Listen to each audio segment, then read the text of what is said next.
சின்ன சின்ன விஷயங்களை இன்னைக்கு தான் கிட்டத்தட்ட நான் என் கண்ணை வலிக்க ஒரு 6 வருஷமா சொன்ன ஒரு விஷயம். மினிமம் பேலன்ஸ்னு ஒன்றை வச்சு ஏழைகள் வகுத்தில் அடிக்காதீங்கன்னு. நானே பாதிக்கப்படுறவன், அதில் பாதிக்கப்பட்டவன்.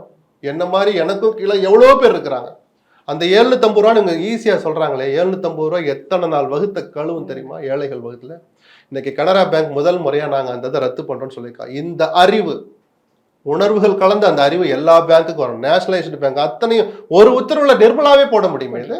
அப்போ நம்ம எதிர்பார்ப்போம் நம்ம ஊர்க்காரங்கன்ற அந்த உரிமையில தான் நிர்மலாங்கிற வார்த்தையை நம்ம பயன்படுத்துகிறோம்.